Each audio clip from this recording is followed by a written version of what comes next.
Hey, when you squat, does it look like that, or does it feel like that?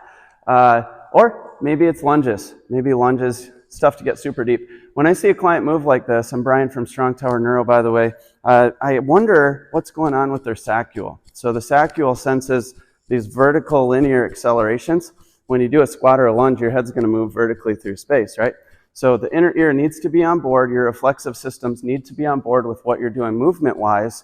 And if they're not, if they're understimulated or they've been injured in some way, they're not healthy because they don't have enough neuronal connectivity, you can start doing movements like that. Maybe you joined a gym, maybe you started a new fitness program, and your brain and body aren't ready for a certain movement. It might not be because of restriction in the knee, the hip, or the ankle, like a lot of practitioners are going to tell you.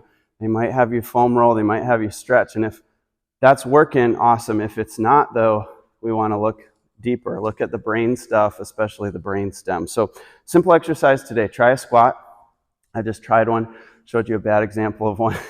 It wasn't quite that bad, actually. It was dramatized for the video, but let's say that it didn't feel awesome when you squat or lunge, or maybe the range of motion wasn't quite where you want it to be. All you need to do is maybe bounce here for 20, 30 seconds. I've had people that were like super restricted in a squat. We did 20 seconds of bouncing. Some experience with like postpartum after pregnancy. Somebody used to like be super fit and then their squatting is looking more like this and not as deep. A little bit of bouncing, and then all of a sudden the squat looked more like that, more normal for that person's previous background and experience. So things can change over the lifespan, and we want to help them change in a positive trajectory, right? So underactive brain areas, unhealthy brain areas are not going to help us move better unless we start to stimulate them in the right way with the appropriate dose for the individual. So if this is too aggressive, we might regress it to seated like on a stability ball and bounce that way, and then retest whatever movement we're trying to improve on. So this inner ear area, it's called the saccule. We've been talking a lot about vestibular. That's our inner ear.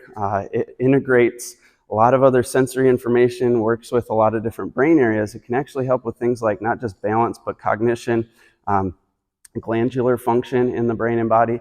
And so we really do go after it as a training company because we see the value and the benefit from training it consistently, especially in people that are undertrained in certain areas. So this saccule activation can really help with things like basketball, volleyball, but if that's not you, walking and running actually involve some saccular activity. And so we want to keep that healthy. And before you go for a workout where you're squatting or a walk or a run, you might try this out.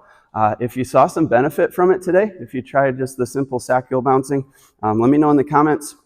We are going to continue this series on vestibular where we start to integrate some of the different sub areas in the vestibular system and show you, if you're ready for it and you're responding well to some of these drills, how we can actually progress it, add some novelty to it, and make sure that we're working on it in a more integrated fashion. So if you like the sound of that, those videos are coming up, so make sure you're subscribed to the channel. I'll talk to you soon.